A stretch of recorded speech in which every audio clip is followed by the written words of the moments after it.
Hi, good afternoon, everybody, and welcome to Gardens of Evie. I'm here today from our studio in Western Massachusetts, and I have somebody special joining me. You do? I do. I don't know how I got him to take some time away from his busy schedule and join us, but I'm excited to have you here with us. And if you're just joining us, this is a sub-channel of Peak Prosperity. It's kind of its own little thing, but it's connected with Peak Prosperity, which is our website, and we have a special community there that talks about creating a resilient life in all ways, financial and otherwise, but also bringing one's life into focus in a way where we're living the way we truly ought to be, the way we feel called to be, and to do the best with what we've got and to share that with other people. So that website is a place where if you're curious about spending more time on any of these topics, feel free to go there and join in the conversation. I think everybody gets a lot out of that. So thanks for joining us, Chris. Welcome. Hey, my pleasure. It's good to be here with all of your followers here. So My many followers. Hey, we're growing in our tribe, okay? yeah. Everybody that's here takes time out of their busy life to be with me and with us, and I'm grateful for that. So thank you for that. But my promise will be to not overly dominate, because I have no problem talking. It's a thing. So, but these are extraordinary times to live in right now. mm-hmm. And one of the things, now we're in the holidays. We just came back past Thanksgiving, coming into Christmas, Mm-hmm. Hanukkah, Kwanzaa, whatever the thing is. For us, it's Christmas. A lot of people are reporting, my family isn't all that I thought it was, or I'm going to have to chew on rocks to make it through this holiday season. And so we found about fractured relationships and all of that. And so anyway, 'tis the season to discuss relationships a little bit. 'Tis the season, indeed. And it's hard for a lot of people, I think, in part because there's a trigger around the holidays that you can't really escape, right? All that music that you listened to as a child that gets played in grocery stores and wherever.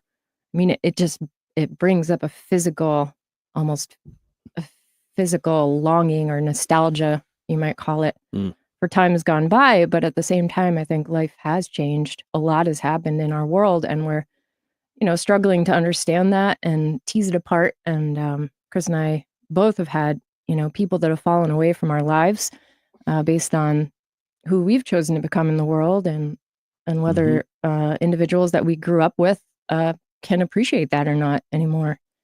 It's painful for sure. Yeah. A lot of changes. So at our wedding, which was just October 5th this year, so just a month and a few weeks ago, we noted that we had our kids were there. Your mom and your stepmom and your dad were there, but that was kind of it from our past, from the whole collective past. So kind of post-COVID, a lot of falling away, but also a lot of falling together and finding new people. Is this harsh? I'm not sure I actually had real friends before, but now I am. Like these are people. We have friends now that we just met, who we could easily just call up on the phone and say, get on a plane, bring a shovel, no questions, and they would show up. Yep. Right? No, but we're bonded by this thing we've just come through. And also the understanding that all of this is maybe about something profound, meaningful, sacred. I would agree. Definitely points to the notion that, there's more that we're being asked to live into in our lives. There's more in our relationships. There's more in ourselves. We're all called to that. And whether we can hear it or not, or whether life is quiet enough or not, is the question. But, I think it's our job. And one of the things I wanted to talk about today was a lot of people have asked me about my relationship. In fact, there are snide little comments too that people imagine that I met you in college. You were my professor, which is total BS. Well, if they have that fantasy, Rule 34 applies. They can have it. Yeah, everybody's welcome to their fantasy. But no, honestly, I came by Mr. Martinson, and we found each other at a very interesting point in our lives.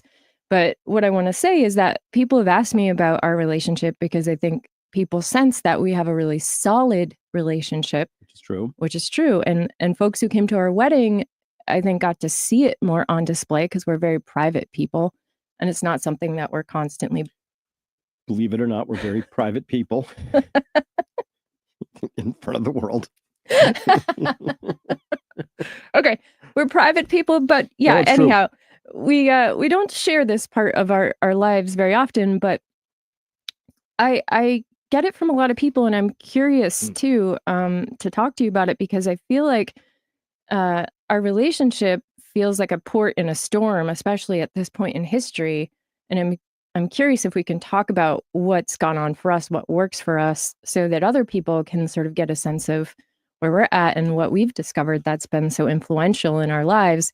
But more importantly, the framing that I know you're excellent at, which is why I want you here for this conversation, the framing around what's happened to the polarity, the masculine and the feminine in our world, that's now changed the dynamics in relationship, in intimate relationship dramatically. And that polarity has absolutely just disappeared in some regards. And so I just wanted to talk to you about that. Yeah. And one of the books that we're referencing today, it's called The Way of the Superior Man. It's excellent. This author, David Data, he writes a whole bunch of different books on other topics as well. I think there's one related to sexuality. I think there's some relational, spiritual intimacy books, and relationship, and it's got a fairly spiritual angle to it. It does. It's that the whole human to all of this. It's sublime and wordless if you get there and practice it. But to your point, I think that when we, one of the indictments I've had about our culture undercurrent, it comes from this book. This was a very instructive book for me. In fact, I have handed this book to no less than probably 6 young men. They hit their teens. I give them this book, not with the intention they're going to understand it. In fact, I can reread it and get new things from it here at my age, but that it'll plant the seed and call to something, right? Because there's something operating in our human biology that we have to account for that I think he does an exceptionally good job. And it speaks to the idea too, that there's something about this human experience. What's that old saying?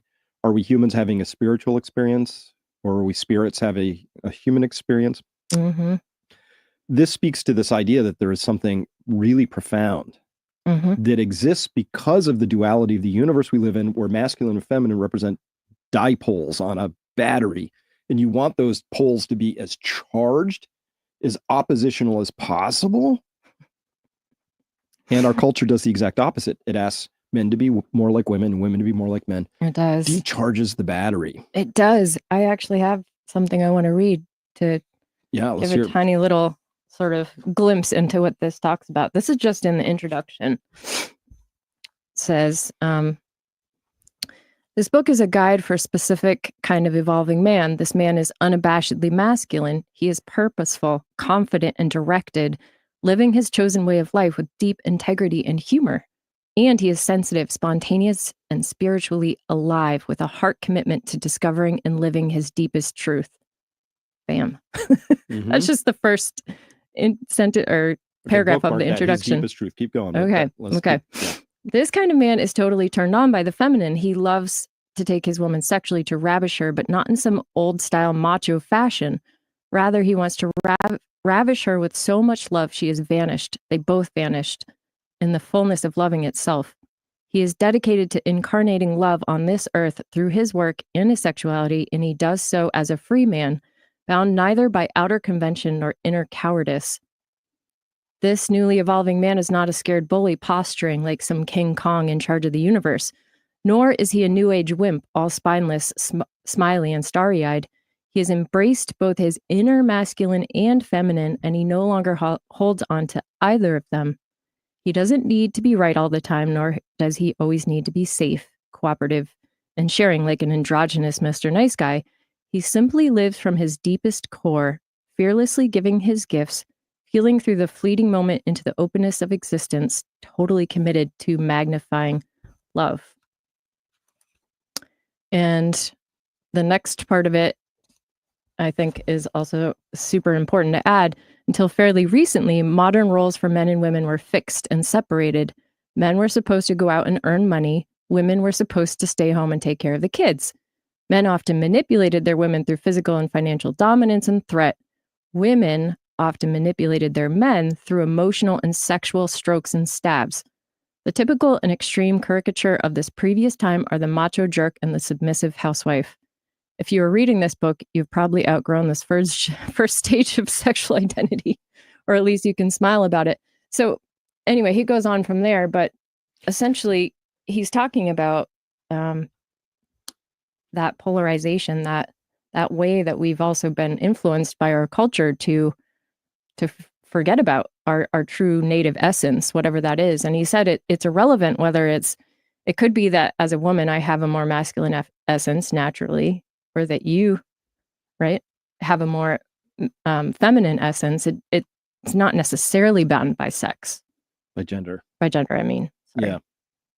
Well, so there's a lot in there. So the first thing, I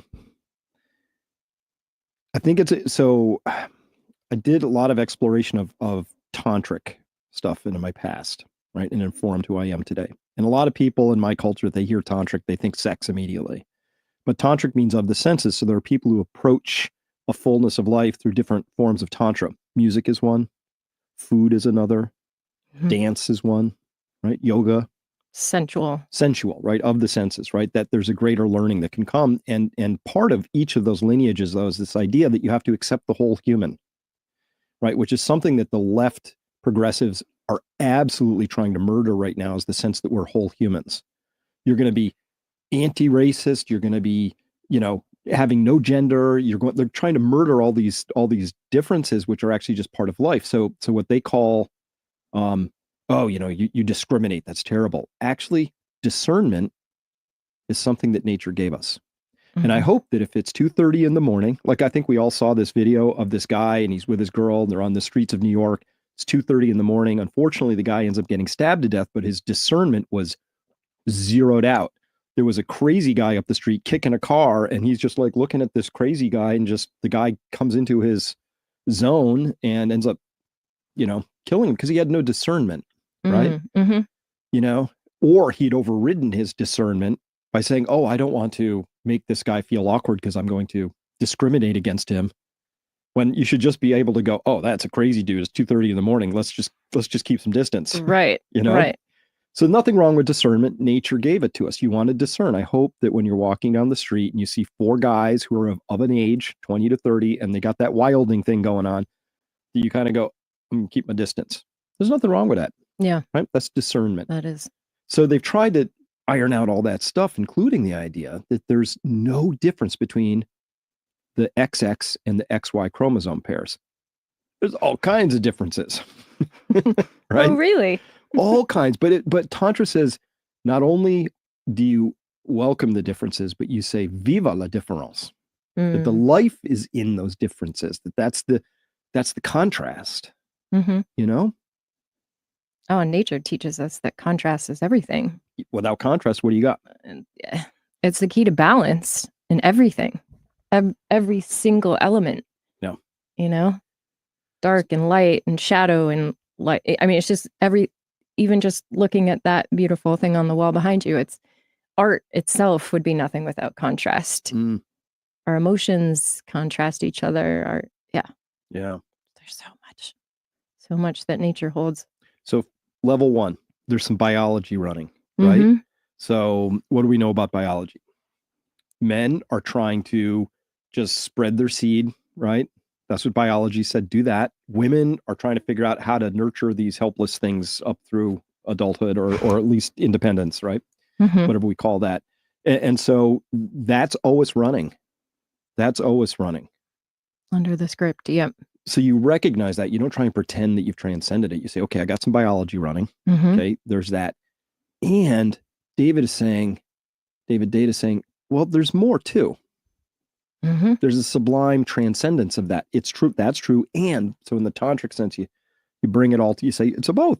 I am both an animal, brainstem reptilian thing. Yep. That reacts and responds.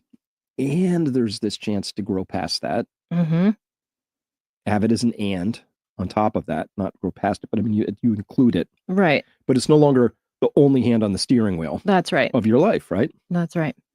No, it's interesting because when you try to banish some part of yourself into the shadows, it really doesn't work anyway, right? Hmm. It's just not possible. Hmm. When things want to emerge, they're going to emerge. And as we used to say in the healing world, it's like it squirts out the sides. It comes out sideways if you're not facing it head on.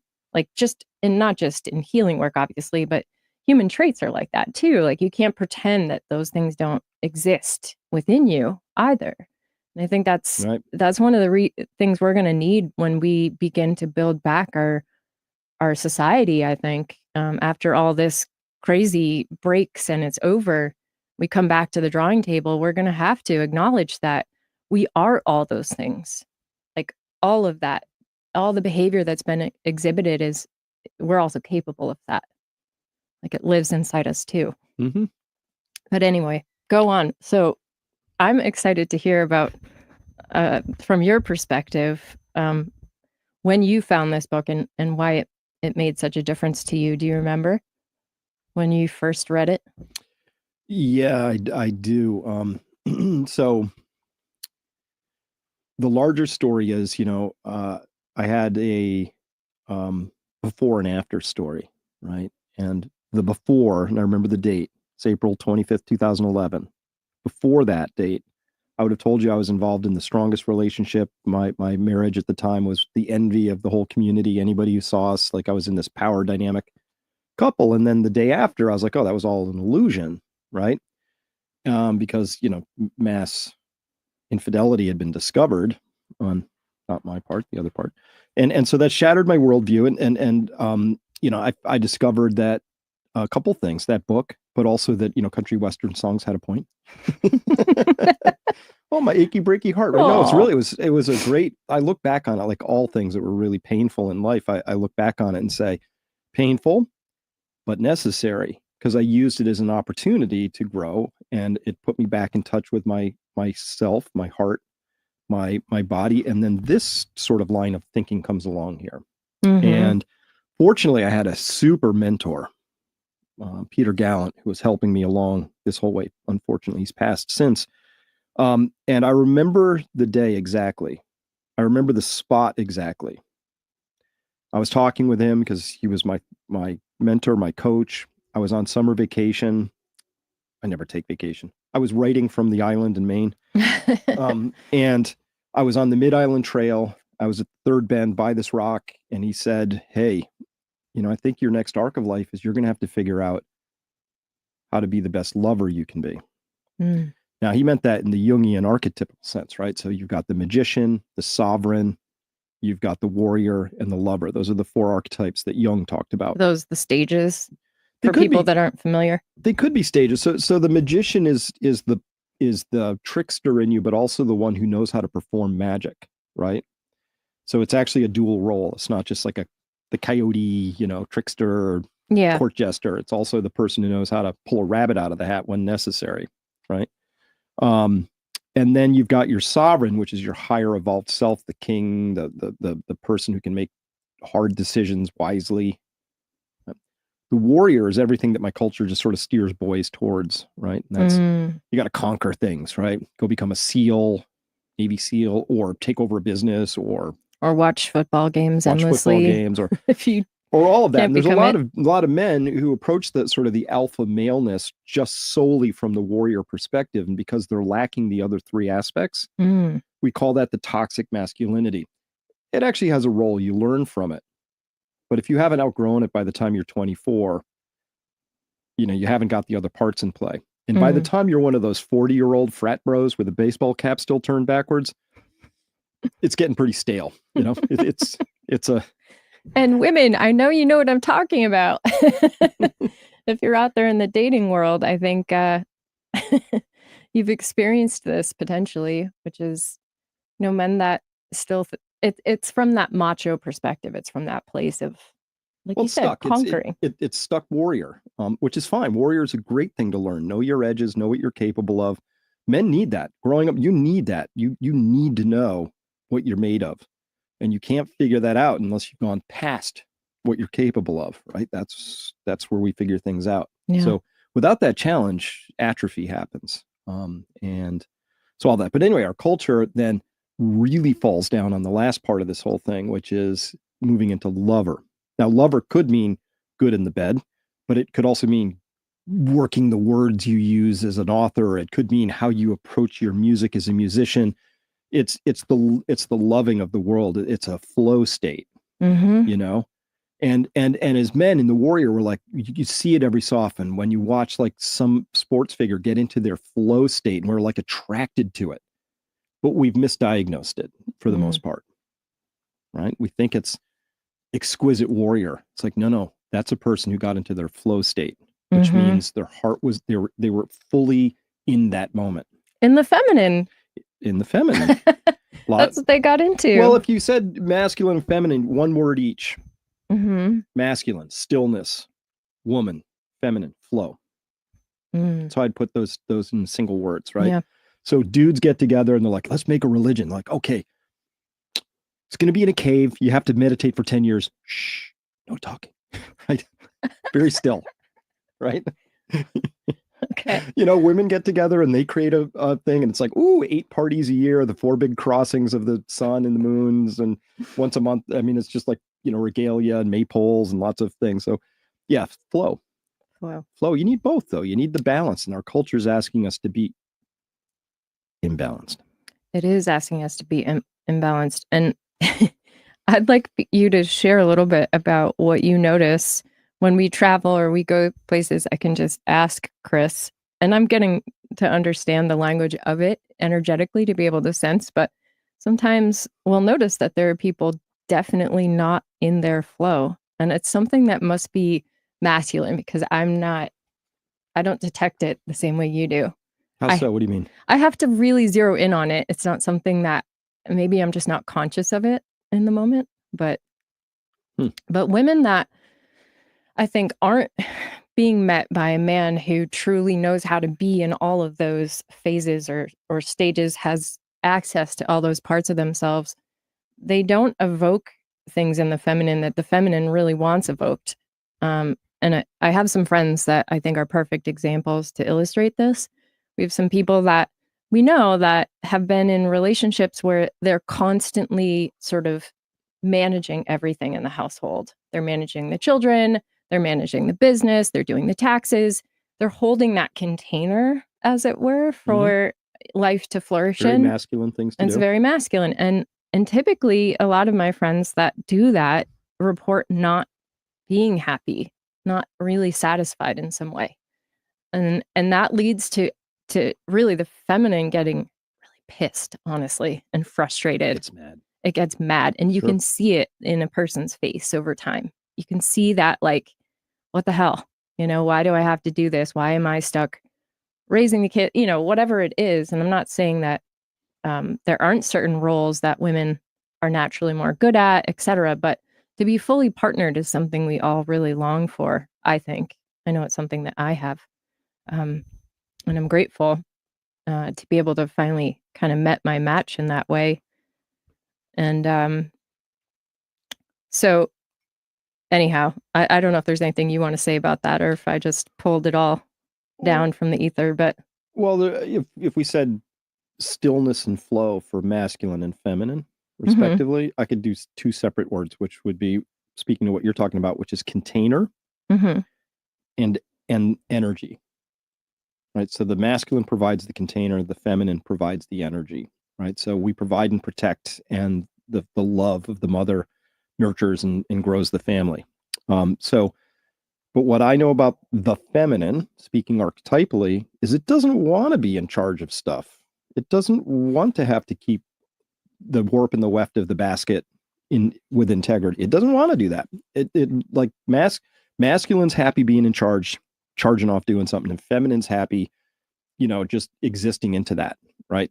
Just on the full end of the spectrum. Now, obviously, we both have to do a little of both anyway in our daily lives, and you can't just be pure one the other. But that's a thing that's been really lost, and I think that's why we see so many. Like, what's divorce now? 50%? Oh, at least of first-time marriages. It's even worse for subsequent ones. Yeah, it's awful.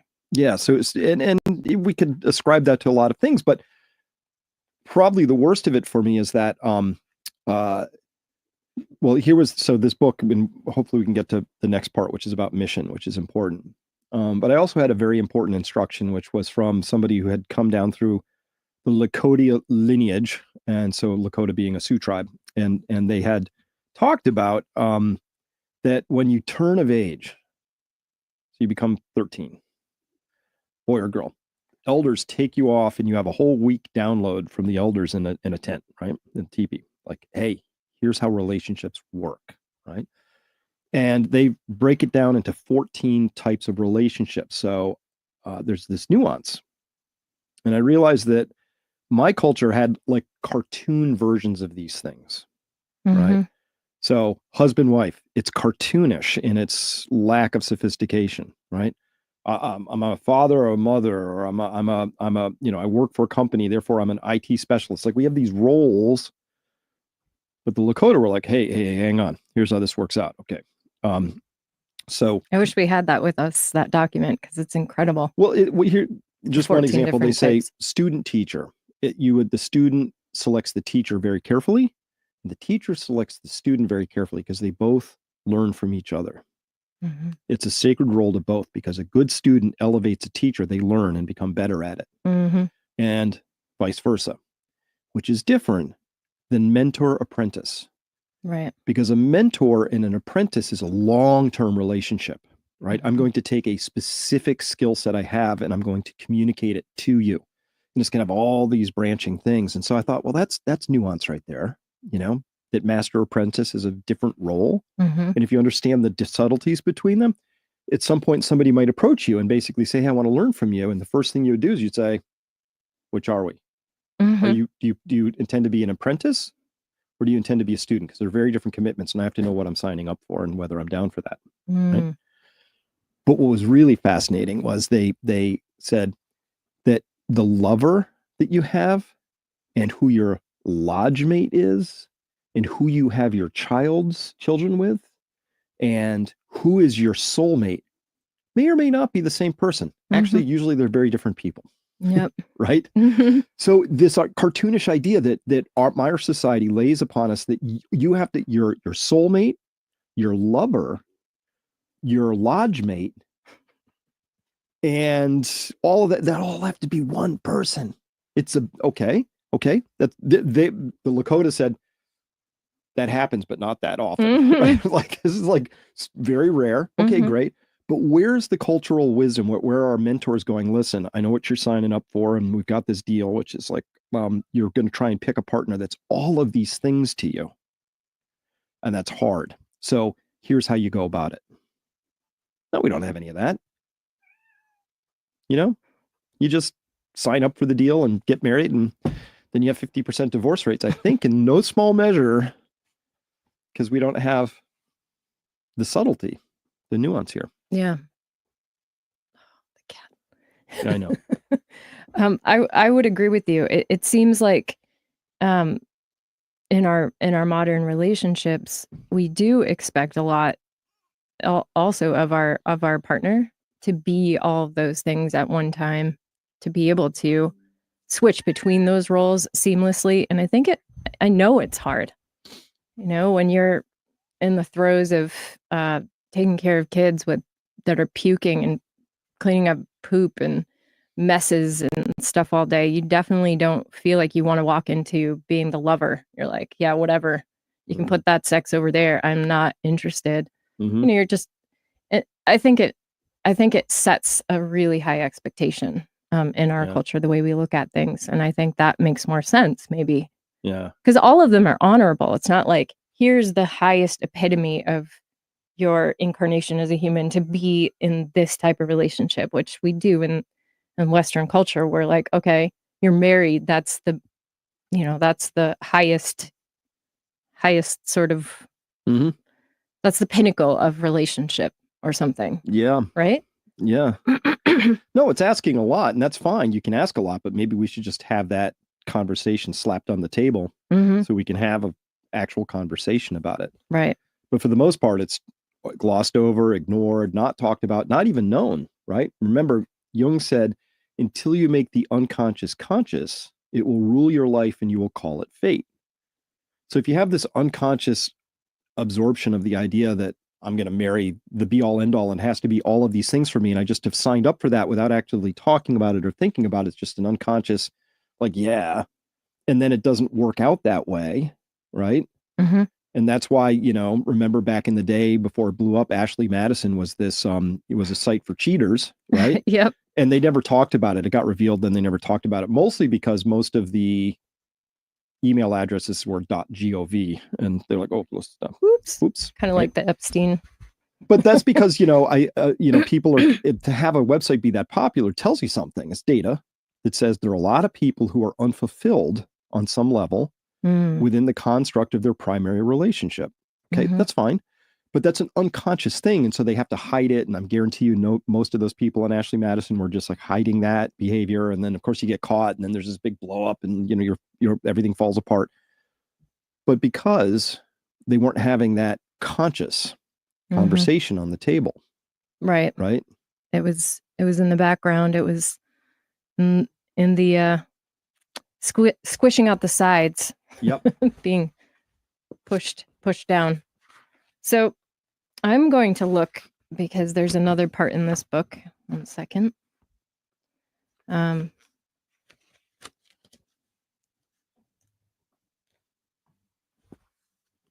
So was there, I know you said there was something in here that you really wanted to elevate. Do you know where it is? Or do you want me to? It's about the mission. So here, right. give that to here. I'll let me look for it while you hold court. I'm going to look and see if we have any comments. So you could talk about how you ended up. How I ended up in this relationship. Nice to see you too. Stay safe, stay strong. Thank you. Hello from Phoenix, Arizona. Hi, everybody. Hi from Australia, Edinburgh, Scotland. Oh, I want to go to Scotland, by the way. That'd be amazing. It seems like a very poetic and beautiful landscape. The people must be amazing. Looks like you've got a wide following from all over the world, Evie. Congratulations on your reach. Actually, I do have to say that is in part because a lot of our Peak Prosperity members and people that followed this channel for a while, I think met me because I was on podcasts with Chris, and so I wasn't starting from zero.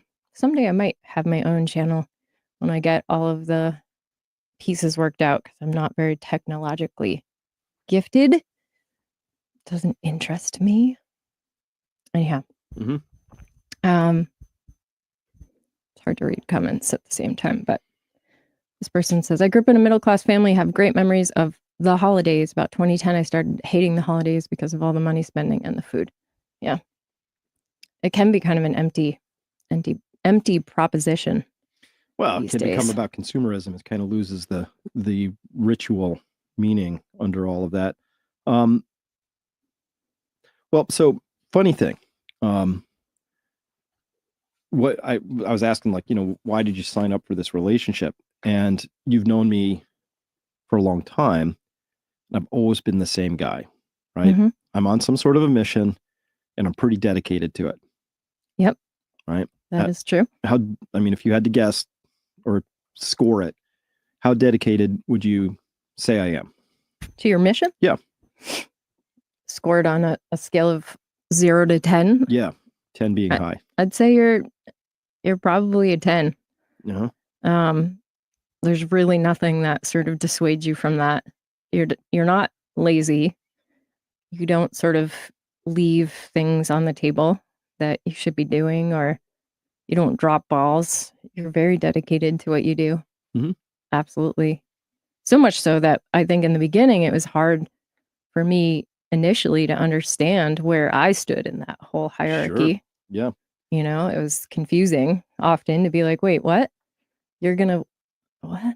It's kind of hard to find people as obsessive and dedicated to their mission as I am. So it's an unusual trait in the society, I guess. Well, I accept that about you, and I give us a lot of space. Like, I don't expect you to fill in all the nooks and crannies of my heart. Like, I don't think that's your job.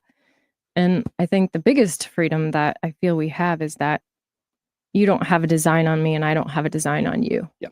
Right. So I sort of got rid of a lot of expectations that I might have had when I was a younger woman and said, you know what, I'm just gonna, whatever's meant to be will be.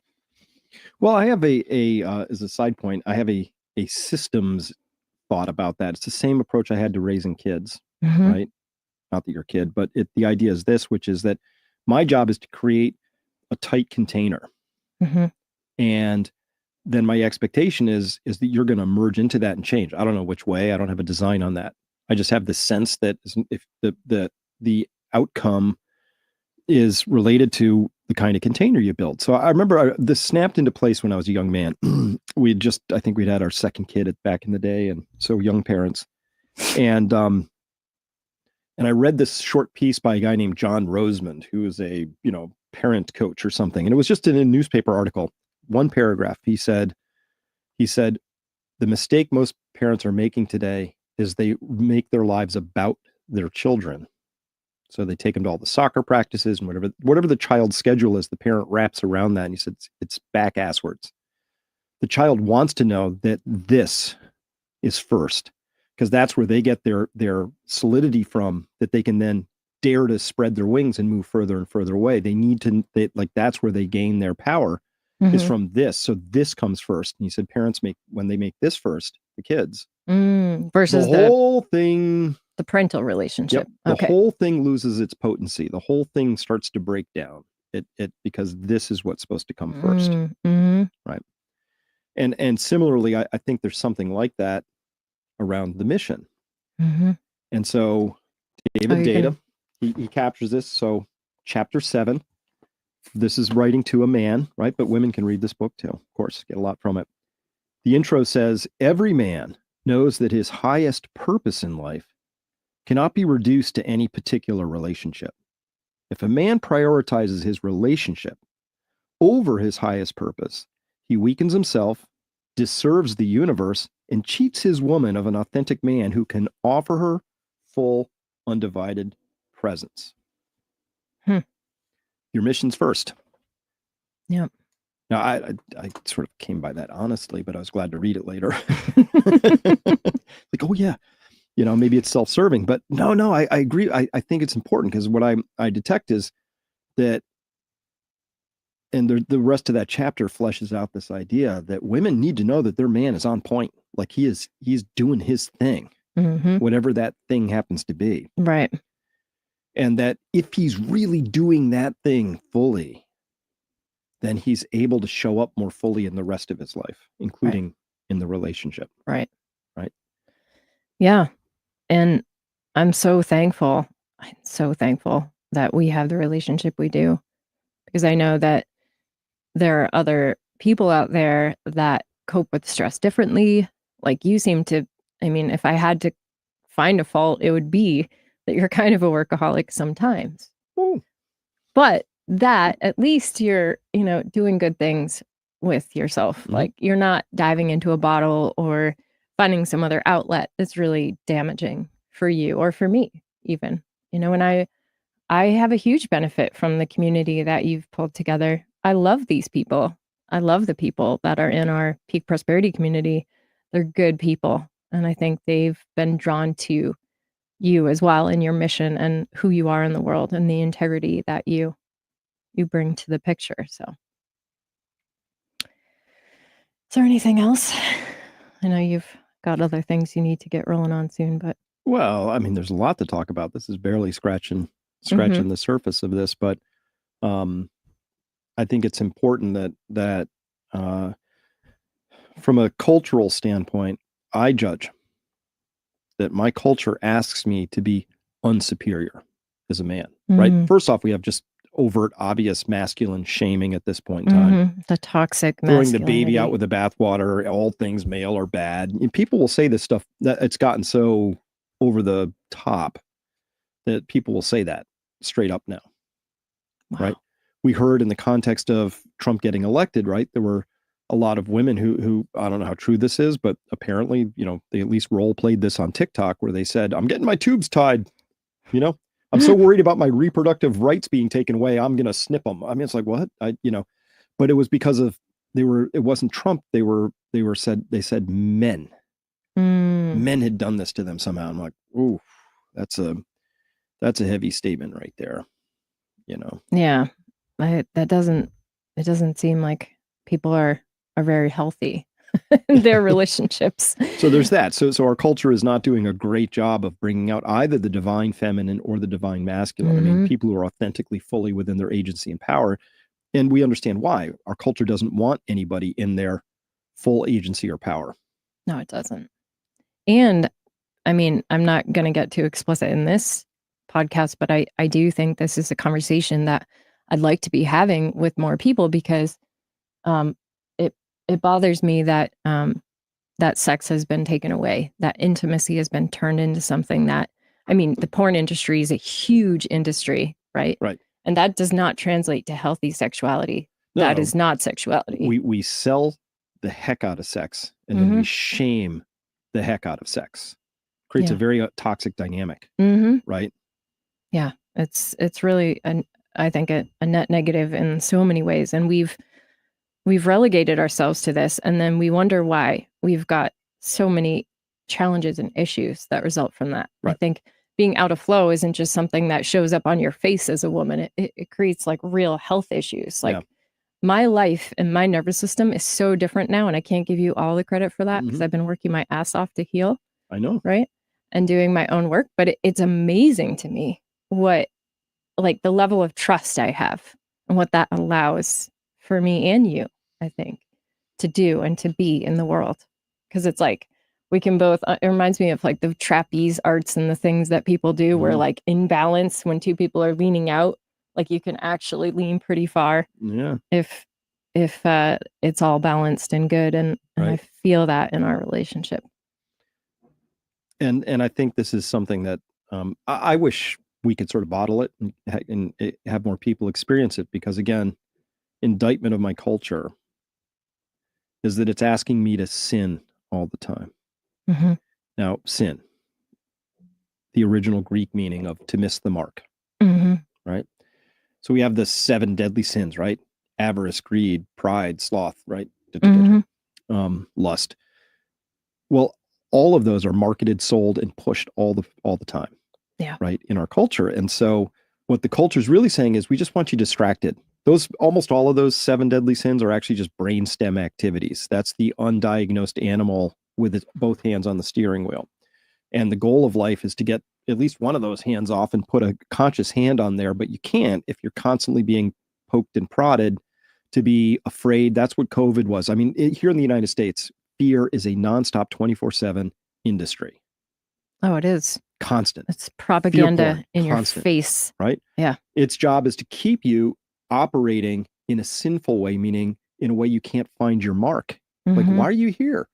Well, that's what this book is really talking about is, I love it. He says, if you don't know what your mission is, right, go try some stuff like soup kitchen, carpentry, whatever. Keep trying things, because you'll find not that. Eventually something makes you wake up at 3 a.m. going, I should, like you find your mission. But he said, barring that, you gotta get the distractions out. No books, no cell phone in your hand, no nothing. Just get the distractions out and honestly ask yourself, what's next? Because your mission when you're 20 may not be, and probably isn't your mission when you're 40, probably isn't the same as your mission at 60. So sometimes people find their mission and then don't notice that it changed on them. Right? Yep. You got to reassess. Absolutely. Circumstances change. You change.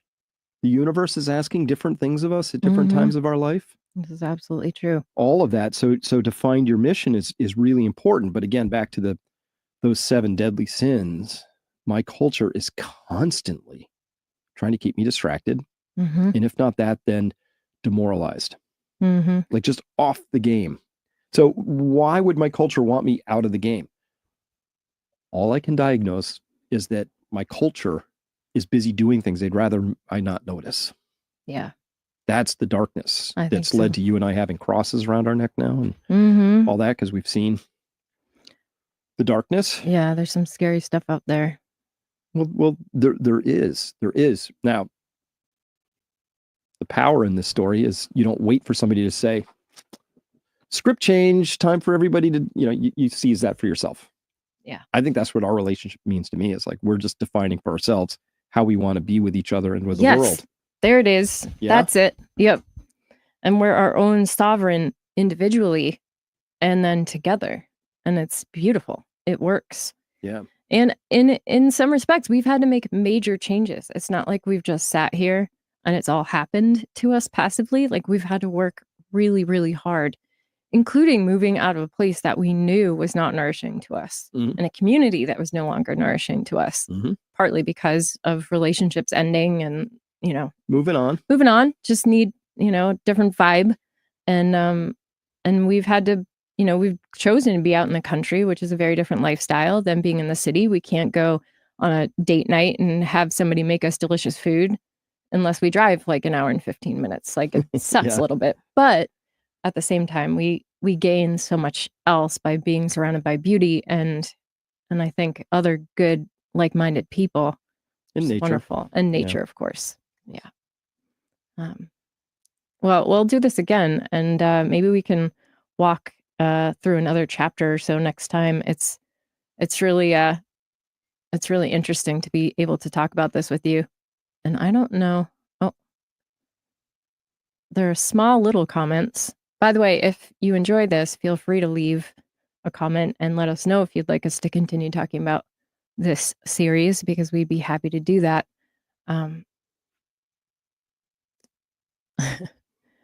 We're on this mission and learn from each other in the Peak Prosperity Tribe. Humanity Lane says. Just click it. Click it and bring it up. Yeah. Yeah. Thank you for that. Hey, Humanity. Good to see you. I agree. And this might not be a conversation that is everybody's cup of tea, but like the seeds that were planted long ago for you and for me in various ways that have, fruited something different now. I think that's how it works, right? So planting seeds for things we may never see. Let's be absolutely clear. This conversation is going to be threatening and challenging to people. Yeah. Some people, right? Because it's gonna sit down on some level. It'll have a should, like, oh no, maybe there's something I'm supposed to be doing that I'm not, or something like that. I'm not here to. You're not shaming anybody. No, it's not about that. It's surprising to me how much damage has been done to the nuclear family, to the concept of having a strong relationship, to the concepts of masculine and feminine as separate from the genders of male and female. There's so much damage has been done. Yeah. And so it's obviously it's going to be a tough conversation to have with a lot of folks. I get it. I think so. But here we are. Well, I wish I could bottle it up and share it. I do. Well, that's a beautiful sentiment in itself. So with that, I want to say thank you for being here with us. I usually have something to read. I don't today, but very grateful for everybody here choosing to spend part of their afternoon with us.